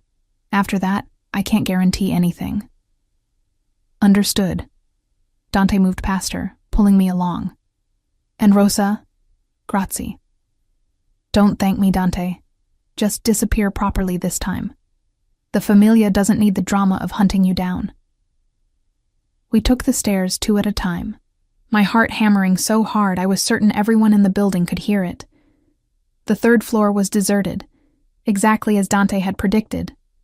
Most of the real business happened on lower levels, or in basement rooms I didn't want to think about. Paolo's office door was locked, but Dante produced a key. Apparently they'd never gotten around to changing the locks after his fall from grace. Inside, the space was aggressively masculine. Dark wood, leather furniture, and artwork that was probably worth more than my entire greenhouse. The Canaletto was exactly where Dante had described, a sweeping Venetian landscape that I might have appreciated under different circumstances. Now I just watched as Dante carefully lifted it from the wall, revealing the safe behind. Stand by the door, he instructed quietly. Watch the hallway. If you see anything, I know. Warn you immediately. I positioned myself where I could see both the corridor and Dante's progress with the safe. His fingers moved over the combination lock with practiced precision, though I noticed the slight tremor that still persisted from the poisoning. 20 seconds. 30. The soft click of the mechanism disengaging was the most beautiful sound I'd ever heard. Inside the safe were stacks of bills, bound and organized with the same careful precision Dante brought to his orchids. He began transferring them to the messenger bag he'd brought, moving quickly but methodically. How much? I asked, keeping my voice low. More than we expected. Maybe 250, possibly 300,000. He was almost smiling now, relief and something like vindication in his expression. This is going to work, Meadow. We can actually do this. That's when I heard the footsteps. Dante. My voice came out sharper than intended. Someone's coming. He swore in Italian, shoving the last stacks into the bag and swinging it over his shoulder. The footsteps were getting closer. Heavy, measured, more than one person. "Fire escape," Dante said, already moving to the window. But the footsteps had reached the door, and we were out of time. The door opened to reveal not a guard, but Marco, the man Dante had called, Paolo's current right hand. Behind him stood two others, both armed, both professional. "Dante." Marco's voice carried profound disappointment. "I really hoped Rosa was wrong when she called. Hoped you were smarter than this." "Rosa sold us out," I said, the betrayal feeling oddly distant through my adrenaline. "Rosa survived," Marco corrected. "By knowing when to cut her losses. Something you should have learned, Dante." Dante had positioned himself slightly in front of me, his body language protective. "Let her go, Marco. She's not part of this." "The accountant?" Marco's smile was thin. "Please, I know you better than that. You don't trust civilians with anything important." His eyes found mine. "Which means she's either something very different or someone you care about. Either way, she's leverage." My hand had been in my pocket this whole time, fingers wrapped around the capsaicin vial. In one smooth motion, practiced at home until it became muscle memory, I pulled it out, uncapped it, and threw the contents directly at Marco's face. The effect was immediate and dramatic. Marco screamed, his hands flying to his eyes as the concentrated capsaicin, approximately 3 times stronger than police-grade pepper spray, did its work. The two guards behind him instinctively moved to help him, creating exactly the confusion we needed. "Go." I shoved Dante toward the window he'd already unlatched. We went through together, my feet finding the fire escape's metal grating as alarms began shrieking behind us. Dante was already descending, taking the stairs 3 at a time despite his still healing body. I followed, my systematic brain noting irrelevantly that we were approximately 40 feet above ground level, that the drop from each platform was 12 feet, that the mathematical probability of injury was increasing with each rush step. Shouts echoed above us. The guards had recovered enough to give chase. Dante reached the final ladder, the one that required pulling down to extend to ground level. It stuck. Rust or disuse or just cosmically bad luck. "Other side." I pointed to the neighboring building's fire escape, maybe 6 feet away. A gap that looked much larger from this height, especially in darkness, especially with armed men descending behind us. Dante looked at me, then at the gap, then back at me. "Can you make that jump?" "I don't know. I've never jumped between buildings before. It's not a typical botanical application." My voice had gone flat with terror, all emotion stripped away by my brain's emergency protocols. "Meadow." He gripped my shoulders. "I need you to try. On 3. 1. Wait, I need to calculate the distance to velocity ratio. 2. This is a terrible. 3. We jumped together, that awful moment of suspension where gravity seemed negotiable, where my systematic brain shut down entirely because there was no data set for this, no pattern to follow. We landed hard on the neighboring fire escape, the metal groaning under the impact but holding. Behind us, I heard the first guard attempting the same jump, heard the thud and curse as he didn't quite make it, catching the railing instead of the platform. That gave us maybe 30 seconds. We scrambled down the remaining stories, my hands scraped raw from the rough metal railings. Finally, ground level. We ran through an alley that smelled of garbage and rain, Dante still carrying the bag of money, me gasping for breath as my non-athletic body protested the unprecedented exertion. "Car," Dante managed, pointing. We reached his vehicle just as I heard the guards emerging from the building behind us. Dante was driving before I'd even fully closed my door, tires squealing as we accelerated away from the club. Neither of us spoke for the first several minutes, too focused on breathing, on processing what had just happened. Dante drove with the kind of precision that spoke to muscle memory, evasive maneuvers that probably came from years of practice I didn't want to contemplate. Finally, when we'd put several miles and numerous turns between ourselves and pursuit, he pulled into a 24-hour supermarket parking lot and killed the engine. "You threw capsaicin extract at Marco's face," he said, staring straight ahead. "Yes, it seemed like the logical response to the situation." "You jumped between buildings. That was significantly less logical. I don't recommend it." He turned to look at me then, and I saw something in his expression I'd never seen before. Not gratitude or relief, but wonder. "You're incredible. You know that?" "I'm terrified," I corrected. "There's a difference. You can be both." He reached over, his hand finding mine, and I let myself grip it tightly enough that it probably hurt. "We did it, Meadow. We actually did it." "We're fugitives now," I pointed out. "Rosa called Marco, which means Paolo knows we were there, knows we took the money. He won't honor the 1-week agreement." "No, he won't." Dante's jaw tightened. "Which means we leave tonight. No waiting, no going back to the greenhouse." The greenhouse. My sanctuary for 15 years. The plants I'd cultivated, the systems I'd built, the one place in the world that made complete sense to me. "I need to at least pack some specimens," I said. "Seeds, cuttings. It's too dangerous." His voice was gentle but firm. "Paolo's people will be watching the greenhouse, waiting for us to return. We can't risk it." Logic agreed with him. Emotion rebelled violently. "Then I have nothing. No plants, no tools, no—" "You have me," Dante interrupted. "You have enough money to rebuild anywhere we choose. And you have the most valuable thing, that remarkable brain of yours. The rest we can replace." He was right. Objectively, perfectly right.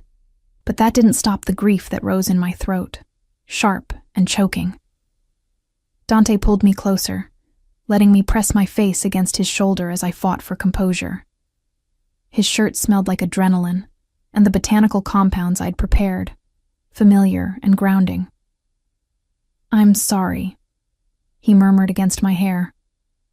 "I'm so sorry this cost you your sanctuary." "It's not your fault," I said, because it was true. I'd made every choice that led here, eyes open, understanding the consequences. And you gave me something in exchange. A different kind of sanctuary. A person instead of a place. His arms tightened around me. "Then let's go find our new place. Together." We drove through what remained of the night, putting miles between ourselves and Newark. Dante had cash from the heist. I had my phone with access to my accounts. We'd figure out the rest as we went. By the time dawn broke, we were somewhere in Pennsylvania, exhausted and rattled, but free. The first phase of our escape was complete. Now came the harder part, learning how to actually live. Montana in October was nothing like I'd imagined. The air felt thinner, cleaner, carrying scents of pine and approaching winter that were completely foreign to my New Jersey-adapted senses. We'd driven for 4 days, taking circuitous routes and paying cash for everything, until we finally arrived at the property Dante had found. 60 acres of rough land, a greenhouse in need of repair, and a cabin that had character, according to the listing, which meant it had mice, questionable plumbing, and windows that didn't quite seal properly. "It's perfect," I said, and meant it. Dante looked at me like I'd lost my mind. We were standing in what would generously be called the living room, surveying water damage and peeling wallpaper. "Meadow, there's mushrooms growing in the bathroom. Actual mushrooms. Probably Pizziza domiciliana, common in damp conditions, not dangerous."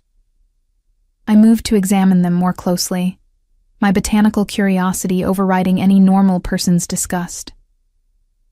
"Actually, they're a good indicator of where we need to prioritize moisture remediation." He laughed. That surprised, genuine laugh I'd learned meant I'd said something unexpectedly perfect. Only you would see house mushrooms as helpful data points. The first month was brutal.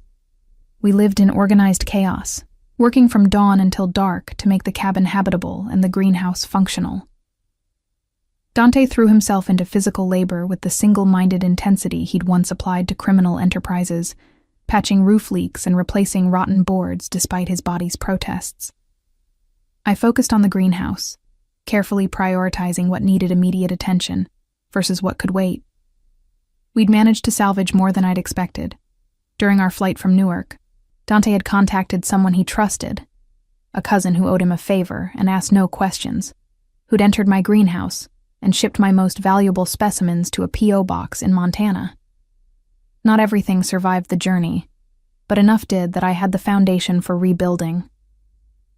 The Amorphophallus titanum cutting I'd been nurturing for 6 years, a selection of my rare medicinal herbs, seeds from plants I'd spent years cultivating, small salvaged pieces of the life I'd left behind, carefully packed with someone else's understanding hands. "Your cousin didn't have to do that," I said when the boxes arrived, carefully unpacking each specimen like the treasure it was. "Lucia understands the importance of plants." Dante was reading the included note, his expression soft. "She says she's glad I finally found someone who gets the obsession. Also that I'm an idiot for whatever I did that required fleeing the state. But she hopes I'm happy." "Are you?" I asked, suddenly needing to know. "Happy?" He looked around the partially repaired cabin, at the boxes of plants, at me with dirt under my fingernails and exhaustion shadowing my eyes. "I'm terrified, stressed, and working harder than I have in years." He crossed to me, his hands framing my face with the gentleness that never failed to surprise me. "And yes, I'm happy. Are you?" I considered the question seriously, as I did most things. I missed the predictability of my old life, the certainty of knowing exactly what each day would hold. I leaned into his touch. But I don't miss the loneliness. I don't miss feeling like I was just existing rather than living. Even with mushrooms in the bathroom? Especially with mushrooms in the bathroom. They're a problem I understand how to solve. We fell into routines, because both of us needed structure to function. Mornings were for greenhouse work, me cataloging plants and planning propagation strategies, Dante learning cultivation techniques with the same methodical precision he brought to everything. Afternoons for cabin repairs, evenings for planning our future business. "Cold, hardy medicinals," I explained during one of our evening sessions, showing him my growing database of potential crops. Rhodiola rosea for adaptogenic properties, Arnica montana for inflammation, various Artemisia species. There's a market for organic, sustainably harvested medicinals, especially among herbalists and alternative medicine practitioners. Dante studied the information with the same focus he'd once applied to criminal operations. Profit margins?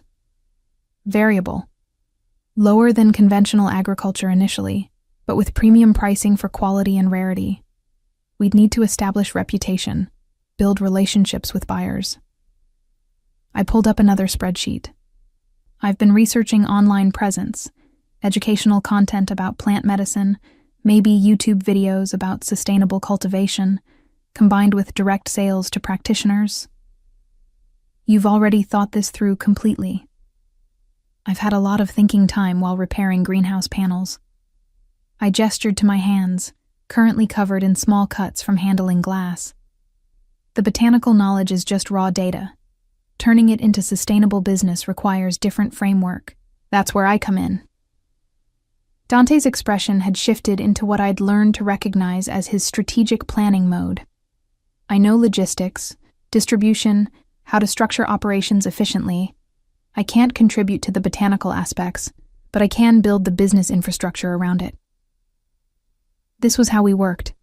Complementary skills, mutual respect, honest assessment of strengths and limitations. It felt nothing like the performing I'd done my entire life trying to fit into neurotypical expectations.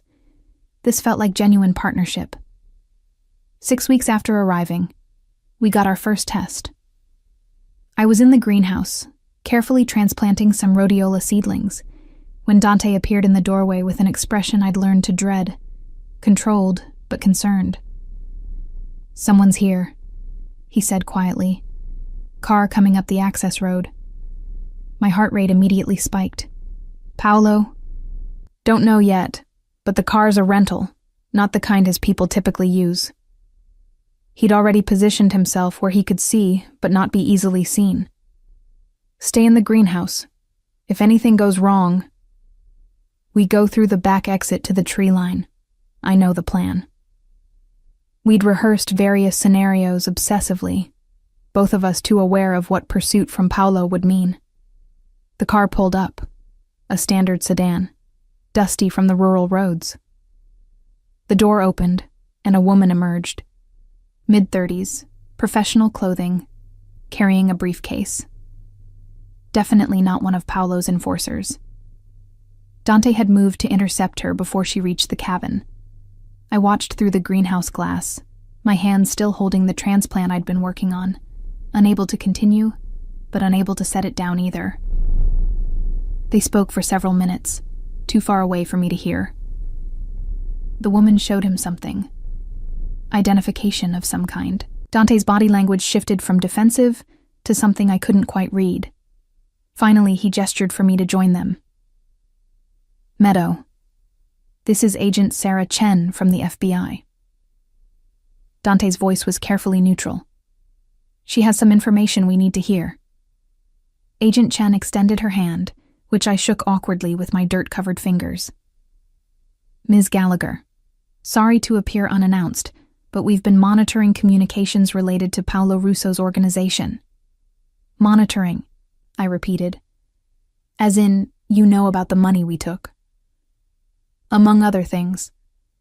She pulled a tablet from her briefcase, showing us a series of surveillance photos. "Paolo reported the theft, as expected, but he also made claims about Mr. Marchetti kidnapping you, Ms. Gallagher, holding you against your will, using you as leverage." I felt my expression flatten, the mask I wore when people made assumptions about my capacity for agency. "I'm here voluntarily. I helped plan the theft." I threw capsaicin extract at his associate's face. "I'm a willing participant in everything that's happened." Agent Chen actually smiled. "That's what we suspected, but we had to verify." She swiped to another image. "The reason I'm here is that Paolo's organization is currently under federal investigation. Has been for 18 months. We have considerable evidence of racketeering, extortion, money laundering, all the standard charges." "And you want Dante to testify?" I said, seeing where this was leading. "We want Mr. Marchetti to consider cooperating, yes. His insider knowledge would be valuable." She looked at Dante directly. "In exchange, we can offer witness protection, relocation assistance, clean records for both of you regarding the theft." Dante had gone very still beside me. "And if I refuse?" "Then we continue building our case without you. It'll take longer, be more difficult, but it's not dependent on your cooperation." Agent Chen closed her tablet. "However, I should mention that Paolo is actively looking for you. He has significant resources, and while you've done well covering your tracks so far, he's patient and motivated. So we choose between hiding indefinitely or helping you put him away," I summarized. "Essentially." Agent Chen pulled out a business card, handing it to Dante. "Think about it. You have my direct number. Whatever you decide, we're not interested in prosecuting either of you for the theft. The money came from criminal enterprises anyway. Our focus is the larger organization." After she left, Dante and I sat on the cabin's front steps, watching the dust from her car settle back onto the access road. "What are you thinking?" I asked finally.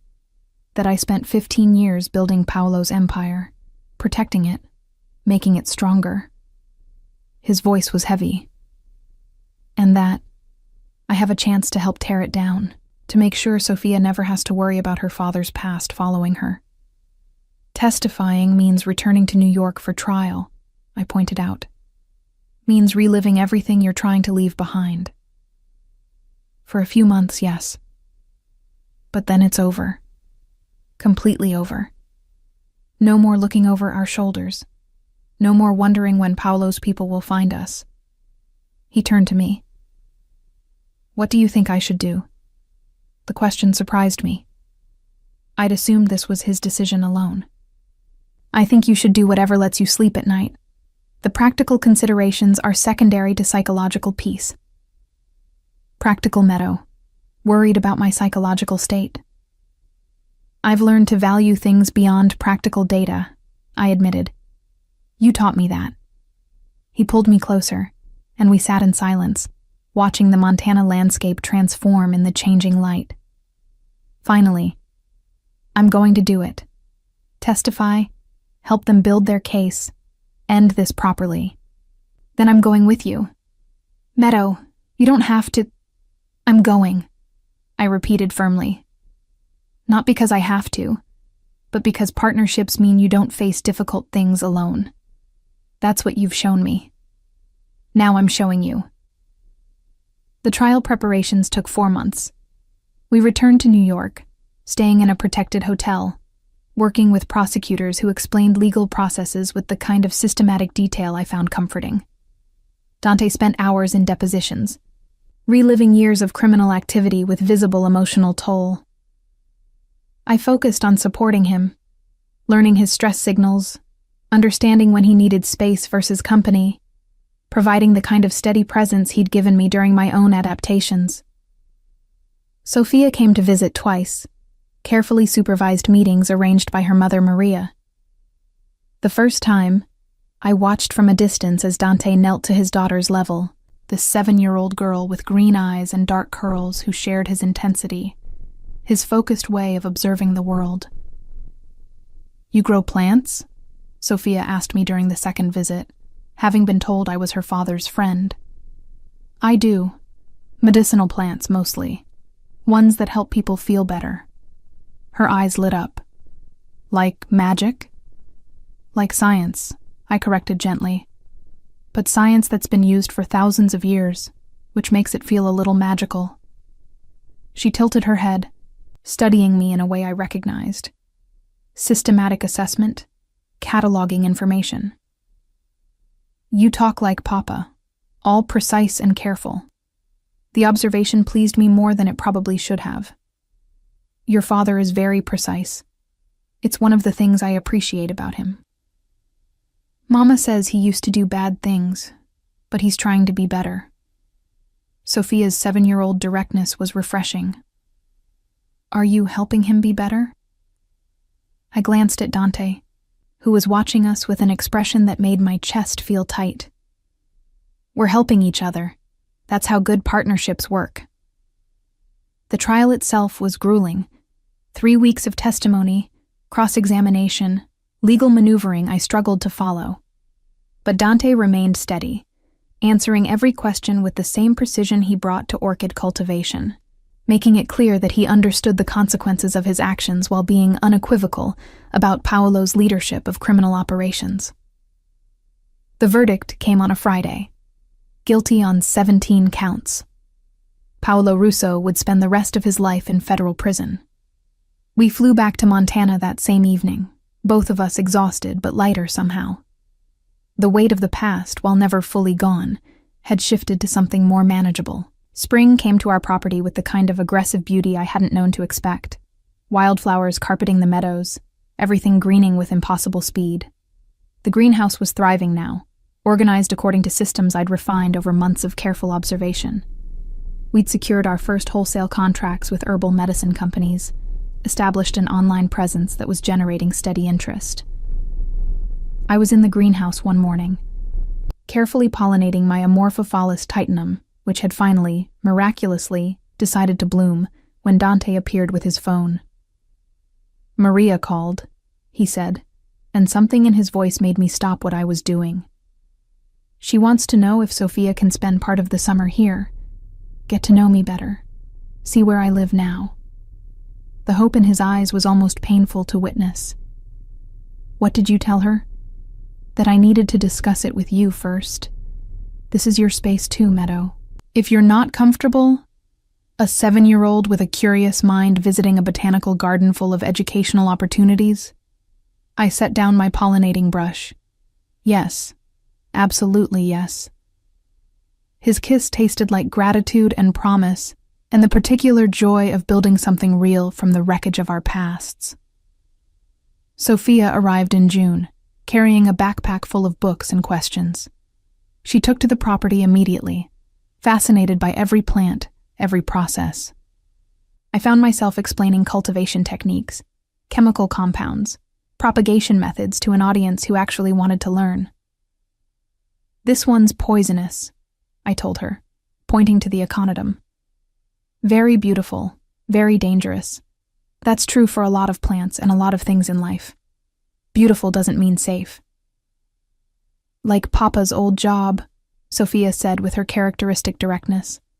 "Mama says it looked exciting, but it was actually dangerous. Your mother is a wise woman. She says you're good for Papa, that you make him think about things carefully instead of just doing them." Sophia looked up at me with those green eyes. "Are you going to stay? Or are you going to leave like people always leave?" The question, delivered with such casual devastation, made my chest hurt. "I'm planning to stay. I can't guarantee forever. Life doesn't work like that. But I'm choosing to be here every single day. That's the best promise anyone can make." She considered this with visible seriousness. "Okay, that's a good answer." That evening, after Sophia had gone to bed in the cabin's small guest room we'd prepared for her, Dante and I sat in the greenhouse's small office area, reviewing the day's work. "She likes you," he said, watching me catalog new growth measurements. "Really likes you, not just tolerating you. The feeling is mutual." I looked up from my notes. "She has your intensity, your way of wanting to understand how things actually work, rather than just accepting surface explanations. She has your ability to ask uncomfortable questions with complete honesty." "Good. The world needs more people willing to be uncomfortable in pursuit of truth."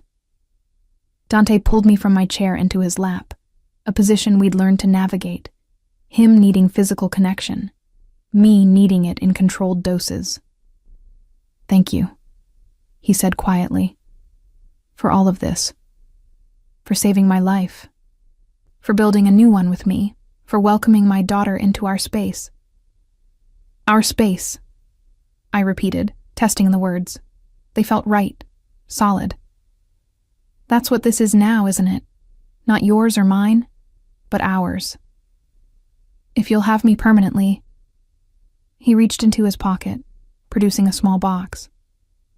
"I know traditional proposals aren't really our style, but is that an engagement ring?" I interrupted, my systematic brain already racing ahead. "Because marriage has significant legal and financial implications, we should discuss thoroughly before." "Meadow." He opened the box, revealing a simple band with a single green stone. Peridot, I recognized, the gem variety of olivine.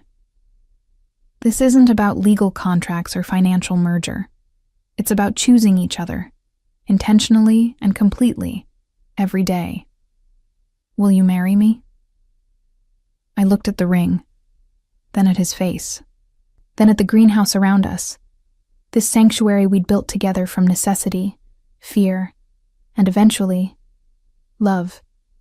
"Yes," I said, "but I need you to understand that I'm not good at traditional wife things.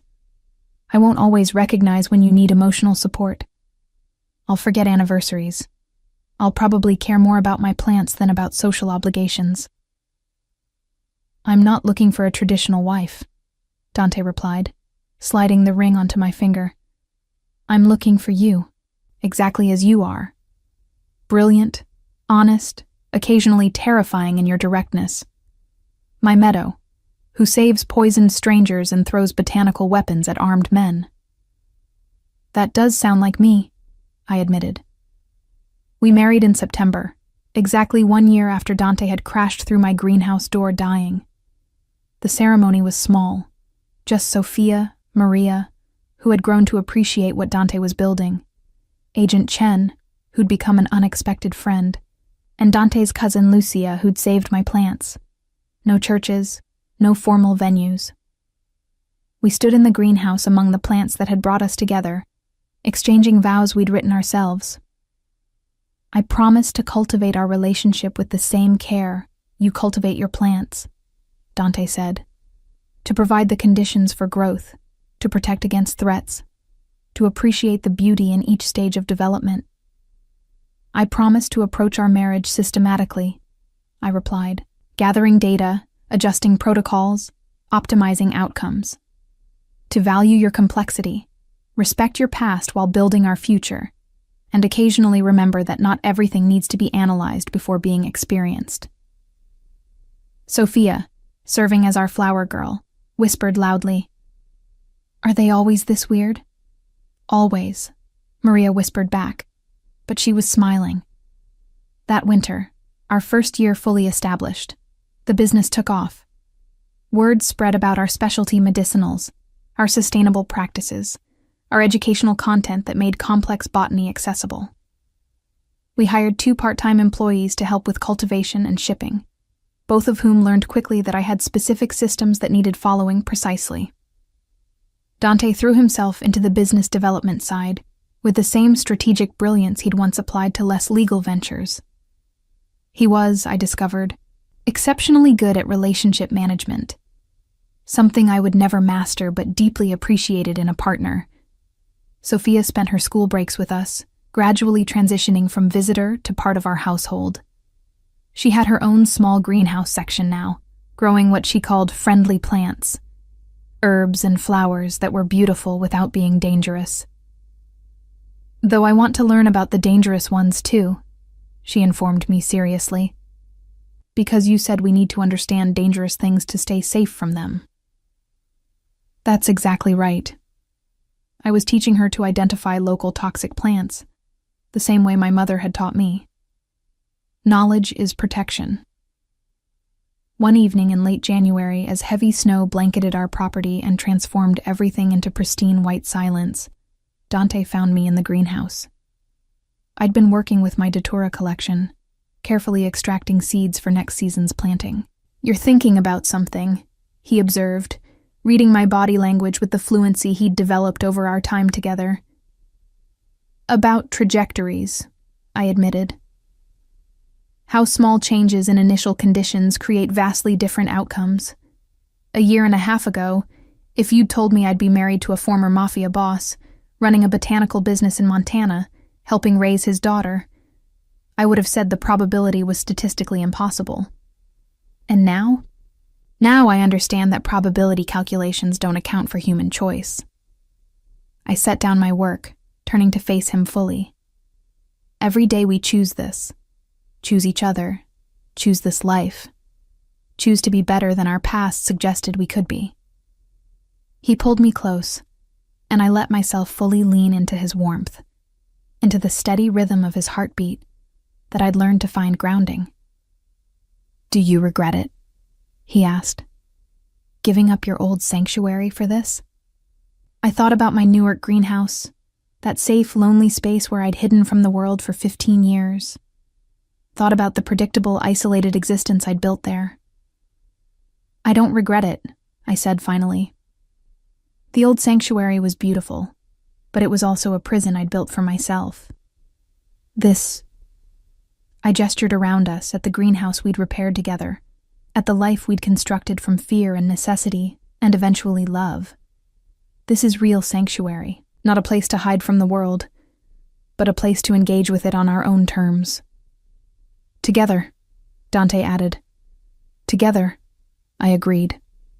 Outside, snow continued falling, covering everything in pristine white. Inside our greenhouse, surrounded by the green-growing things we'd cultivated with patience and precision, we stood together in the warmth. 2 people who shouldn't have worked, who by every logical calculation should have failed, but who had somehow, through honesty, partnership, and the choice to be better, built something lasting. A sanctuary not of isolation, but of connection. A life not of hiding, but of growing. Together.